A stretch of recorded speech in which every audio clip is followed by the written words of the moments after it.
皆さんこんにちは。好奇心 TV です。今回の動画は現在開催中のパリオリンピックについて動画を作成しました。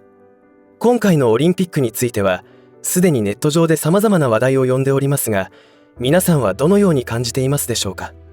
今回のパリオリンピック開会式では不気味な演出があって世界中から批判が殺到しているわけですが、オリンピックの開会式が不評だったのは今回が初めてではありません。オリンピックという世界規模のイベントはスポーツを通して心身を向上させ、文化、国籍など様々な違いを乗り越え、友情、連帯感、フェアプレーの精神を持って平和でより良い世界の実現に貢献するとする一方で、こちらが本来の目的だと思いますが、ろくでもない輩たちによる世界の同志に向けた意思表示であるという説もあります。特に今回のオリンピックはフランスのパリで開催ということで、ろくでもない輩たちにとって特別な意味を持っていると思います。今回のオリンピック開催によって多くの人が単なる違和感だけでなく、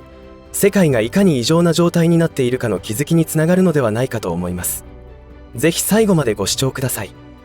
このチャンネルでは自分や家族の身を守るためにできることや、日本人がこれ以上騙されることがないようにするための情報を発信しています。チャンネル登録がお済みでない方はぜひチャンネル登録をお願いします。さて、冒頭で話したように今回のオリンピックは世界中の人々にとってとても重要なターニングポイントになるのではないかと私は感じています。ネット上では開会式の不評だけでなく、オリンピック旗が逆さまに掲揚されたり、船を使った選手入場でも過密すぎる状態に批判が出たり、審判の誤審もあったりと他にも多くの話題を呼んでいました。特に性的少数派らを起用した演出が印象的で、最後の晩餐のパロディーかと思われる絵図からはキリスト教関係者からの批判が相次いでいるそうです。何をやるにしても批判というのはつきものであり、ある意味仕方のないことかと思いますが、今回のパリオリンピックの場合は明らかにある意図を持って開催されていると言って良いと思います。本題に入る前に特にインパクトがあったことに触れておくと、何といってもトランスジェンダー選手による競技ではなかったでしょうか。特にボクシングにおいては異常さが際立っており、目の前で放映されている映像を信じられない気持ちで見ていました。このイマネヘリフ選手はトランスジェンダーではなく、性分化疾患を患った生まれつき女性であるという情報も出ており、真偽のほどは分かりませんが、外見上では筋肉、骨格は明らかに男性にしか見えません。性分化疾患という病気に苦しんでいる方も世の中にはいますので、非常にデリケートな問題ですが、このような問題はスポーツ界で昔から存在していたのでしょうか。ここ数年で急に現れた問題なのでしょうか。事実を口実にして秩序を乱しているという可能性はないのでしょうか。ボクシングというのはご存知の通り、体重差によってパンチ力に雲泥の差があることで大変危険であるため、厳格に階級別に分かれているわけですが、今回のオリンピックではトランスジェンダーとの疑惑のある選手が女子のカテゴリーに参加していました。映像から見ても分かる通り、肉体を形作っている骨格と筋肉は確実に男性です。試合結果は疑惑の選手が勝利したわけですが、負けた女子ボクサーは文字通りボコボコにされ顔が変形していました。専門家はその危険性を指摘しなかったのでしょうか。やはりヘリフ選手には2023年の IBA 世界女子ボクシング選手権の性別適格性検査で不合格となっていた事実がありますが、今回のパリ五輪では合格したので出場していました。おそらく言える状況ではなかったのだと思いますが、デタラメです。どんなに正当な意見でも方針に逆らえば職を失うということなのでしょうか。前置きが長くてすみません。本題に入ります。パリオリンピックに関してはツッコミどころ満載すぎてとても一本の動画で収まりきるものではありませんが、今回のオリンピックというのはとてもスポーツの祭典というような代物ではありません。今回のオリンピックに出場するために頑張ってきた選手たちには申し訳ない言い方になってしまっていますが、主催者側からはものすごい憎悪に満ちたエネルギーを感じてしまいます。オリンピックの開会式というと、前の動画でも触れたことがありますが、1992年のバルセロナオリンピックと2012年のロンドンオリンピックの開会式もまた今回同様、当時としては意味不明の不気味なものでした。その異常な様子がわかる動画はニコ動で配信されており、私のブログから見ることができるようにしてありましたが、ご存知の通りニコ動はサイバーアタックを受けサーバーが正常稼働していないため、今この時点ではその動画を見ることはできなくなっています。なので静止画で補足しておきます。バルセロナオリンピックといえば、故坂本龍一さんが開会式の音楽を担当し、自ら作曲した曲を自らオーケストラを指揮したということで、同じ日本人として誇りに思ったものです。しかしその開会式では、2020年に世界を震撼させたあの流行り病を予告していたと確信できる演出があったのです。静止画では少し分かりづらいかもしれませんが、大海原を人間の体内、特に血液と見立て、そこに不審な物体が現れます。それと船乗りが懸命に戦う様子が演出されており、それは人間に備わった免疫システムのことでしょうか。驚くことにその不審な物体というのをよく見ると、なんと人間が剣を持ったまま固められて球体になっており、体中を、血管内を傷つけているという演出が施されています。何のことを言っているのかもうお分かりでしょう。そして2012年のロンドンオリンピックの開会式では、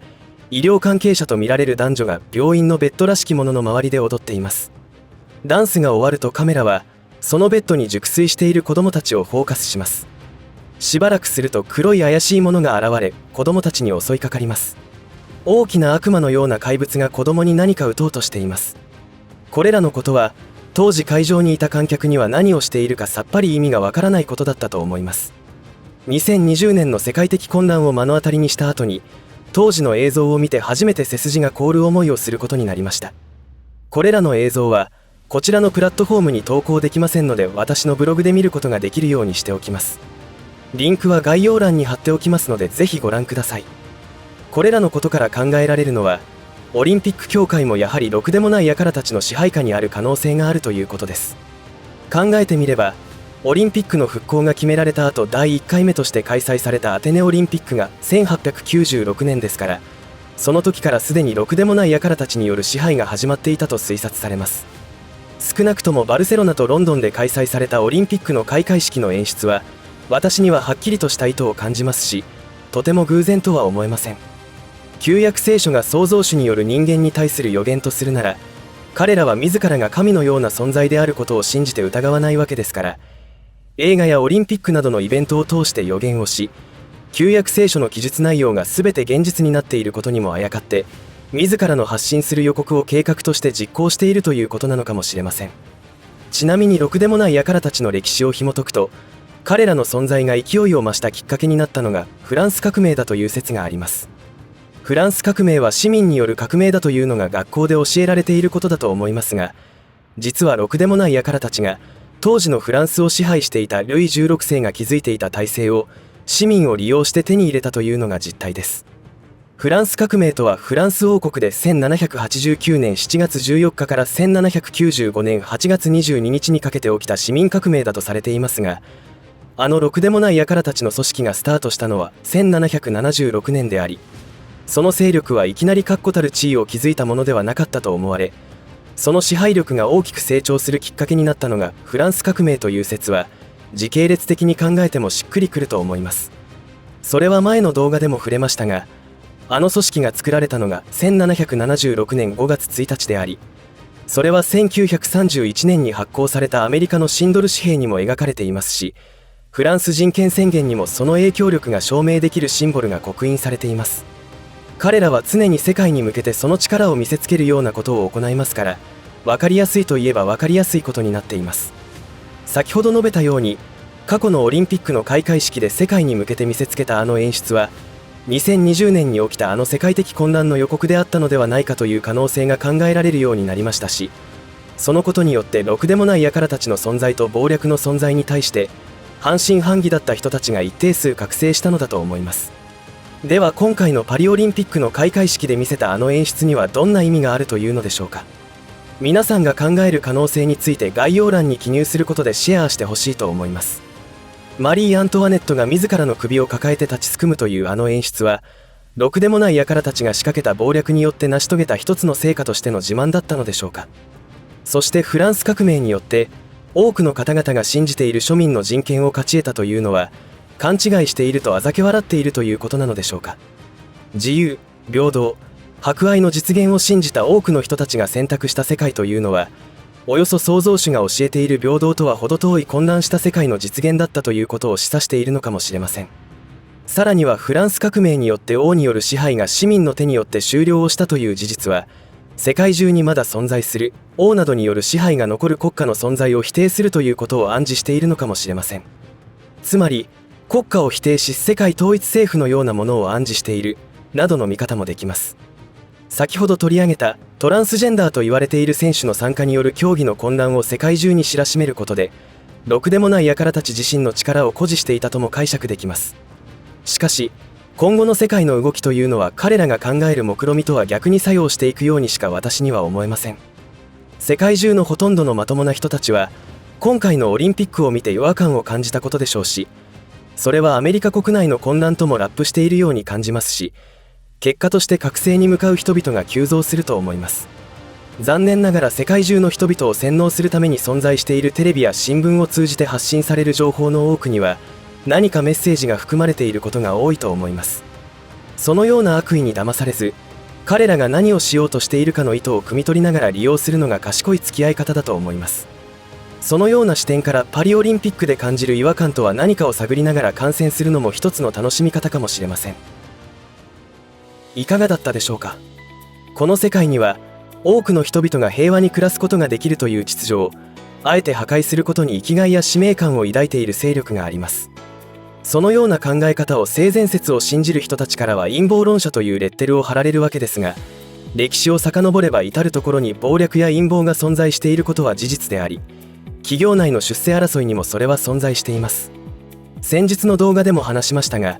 広島と長崎に投下された原爆の背景にあるものとは科学者による暴走であったとも言えます。人間には例外なく悪の部分と善の部分が存在しており、誰もが持っている悪の部分につけ込んで利用し、そこから支配して自らの野望を実現しようとしているのがろくでもない輩たちということになると思います。そのろくでもない輩たちというのは悪魔を崇拝しており、この世を作った創造主と同じ神的な存在になろうとしていると思われます。だからこそ創造主の教えにいちいち全てに真逆なことをしているのです。これらの価値観は私たちには全く理解できないことですが、そのようなことを考える者たちがいるということを理解しておかなければ、今後は身を守ることはできないという考えになります。今回のオリンピックに対して何か違和感を感じた方は、ぜひ今回述べてきたような歴史的背景があるということや、旧約聖書に記載されている内容について興味を持ってほしいと思います。旧約聖書については、私はずっと宗教の本だと思っていましたし、私自身は特定の宗教団体に属しているわけではないので全く興味はなかったのですが、インターネットの普及によって得られた情報から貴重な真実を知ることができました。もっと早くこの情報にたどり着けていたら、また違った人生があったかもしれないと思います。この動画がご視聴の皆さんにとって知的好奇心を満たすきっかけにお役に立てたらと思います。最後までお付き合いありがとうございました。以上で今回の話は終わりとしますが、皆さんの応援が次の動画作成の力になりますので、いいねボタン、チャンネル登録、通知設定をオンにしていただけると嬉しいです。また、コメント欄へのご意見、ご感想の書き込みもいただけたら励みになります。最後までご視聴ありがとうございました。好奇心 TV でした。